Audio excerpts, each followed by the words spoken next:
We are going to look at arithmetic sequences in this video, and I am not mispronouncing it. I know it looks like arithmetic, but it's an adjective. So when we say it as an adjective, we are talking, or we pronounce it as arithmetic. So an arithmetic sequence. So lots of sequences in math. An arithmetic sequence is one that involves addition between one term and the next. And that can also be said as subtraction, since adding a negative would be the same as subtracting. So for an example, let's say we had 3 and then 7, 11, 15, ... That's an arithmetic sequence.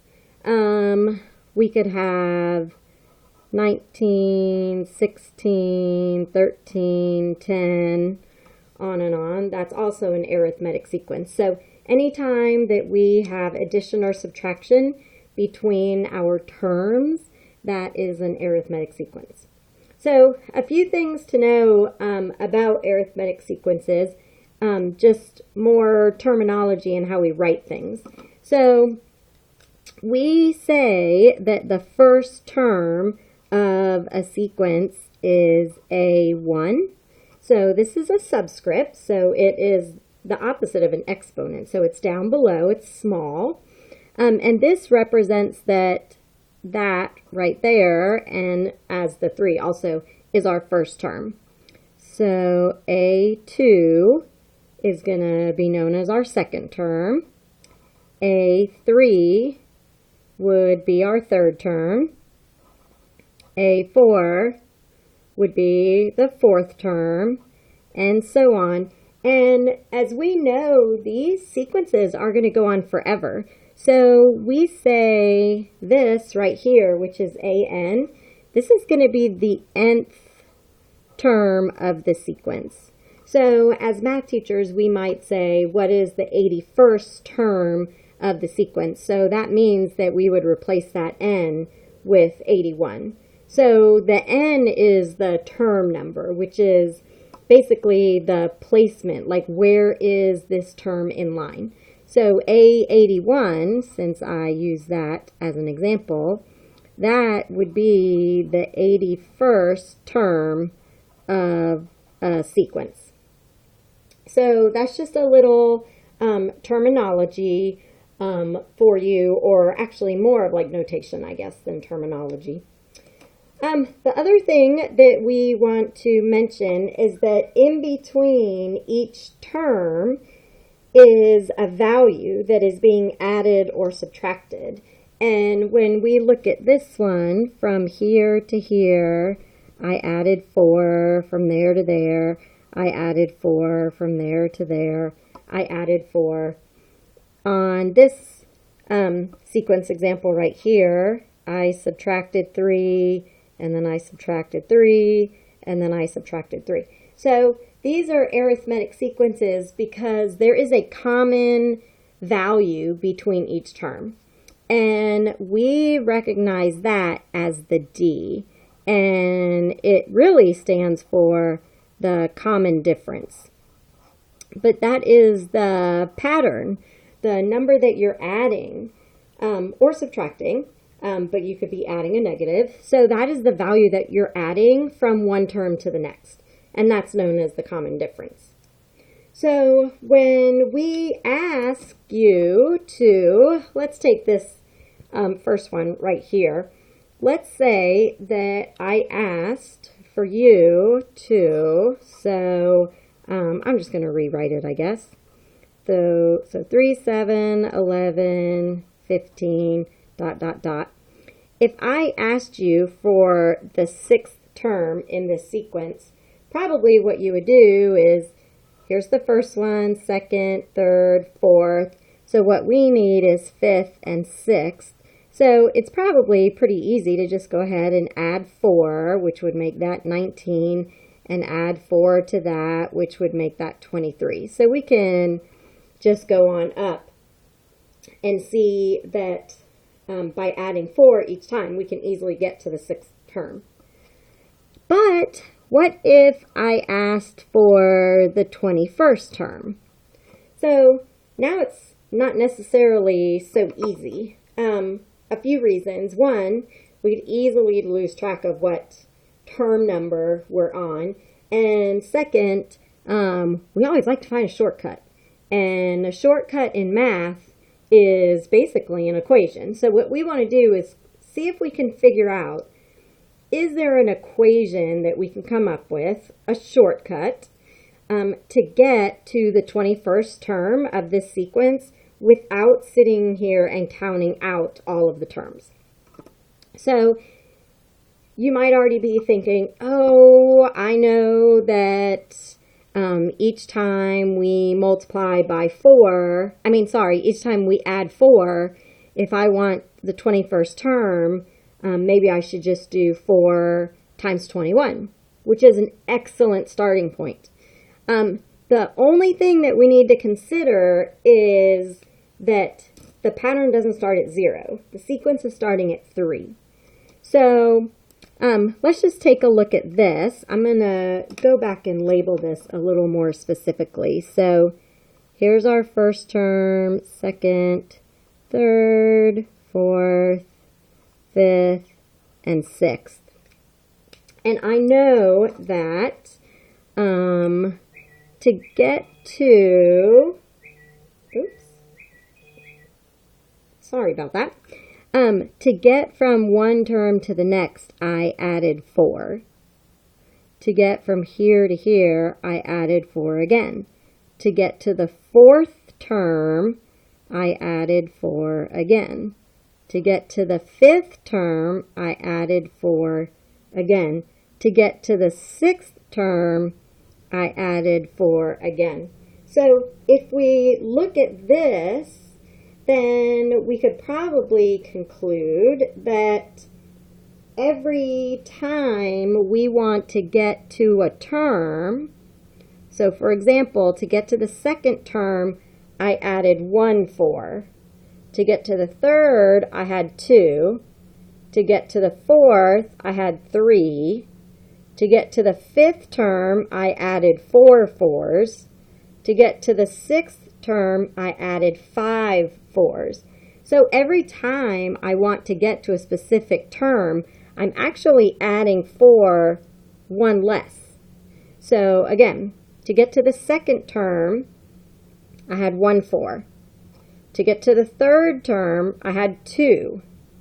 To get to the 4th term, I had 3. To get to the 5th term, I had 4. So every term number that I want, I'm adding the common difference 1 less time. So if we think about it that way, we do want to multiply by 4. But if I want the 21st term, I need 20 of those 4s added on. And then remember, we're not starting at 0. We're starting this at the 3. So if we work this out, order of operations says multiply and then add. So the 21st term would be 83. Well, let's just try our theory here on some of the terms that we already have. All right, so if I want the 6th term, what we're saying is that we added 4 over and over again, and multiplying is repeated addition. So if I want the 6th term, that means I had 5 4s, and I added that not to 0, but I added that to 3. So order of operations, this would be 20 plus 3, so 23, which is what we got. All right, let's just try another one just to make sure. Let's say we wanted the 4th term. So to get the 4th term, I need that common difference 3 times. And then keep in mind that we're not starting from 0, we're starting from 3. So if we, order of operations, multiply, add that together, we get 15. So it's checking out. So now let's see if we can relate that into an equation. So if we look at what we have here on all of these, this number right here is our common difference. All right, that's our common difference every single time. We can identify this 3 is the first term. So every time we did that, we added to the first term. And then, remember earlier I mentioned an. So the n is the term number. So this right here is an, and that's an, and that's an. So now the only thing we're missing is what are we going to use to represent this number right here. So every time we did this, it was 1 less than the number we were looking for. So it would probably make sense that in here we want n minus 1. And then this number right here, if n is 6, this is n minus 1. And then if n is 4, this number right here is n minus 1. And we have now created the equation for finding the nth term of a sequence. So this right here is known as the nth term of a sequence. So this is an equation that we can write for any arithmetic sequence that we have, and it will help us figure out what the last or what the requested term is in our problem. All right, so let's just do that second sequence at the top that I started you with. So we had 19, 16, 13, 10, ... And let's take this and relate it into this equation, and then we'll see what term number we want to figure out. So anytime we write an equation, we know that we're going to have variables in it. So I'm not trying to solve anything because I haven't asked you what term number I'm looking for yet. So let's just write in terms of n. All right, this d represents the common difference. So if you look at this arithmetic sequence, the common difference is that we're adding -3, or we're subtracting 3 each time. If we don't know what n is, we're not going to know what n minus 1 is. But I can tell by looking at this sequence that the first term is 19. Now, I know that as an equation, I want to simplify this. So if we distribute right here, this would become -3n plus 3 plus 19. So our simplified equation would be -3n plus 22. So now we have an equation that represents this arithmetic sequence right here. So we can do a quick check by filling in some numbers. So let's double check and see what A2 is. The second term of the sequence, we already know it's 16. So let's make sure we get 16. So if n is 2, I'm going to fill in 2. So -6 plus 22 equals 16. That works. All right. Let's double check the fourth term. We can tell the fourth term of the sequence we should get 10. So let's fill in 4.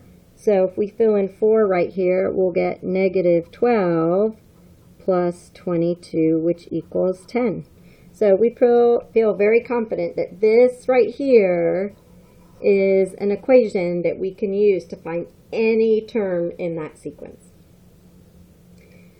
I think we're going to cut this video at this point right here, since we have discovered the equation for finding the nth term and then shown you an example of how you can take a sequence, fill in the common difference in the first term to come up with an equation that will represent that sequence.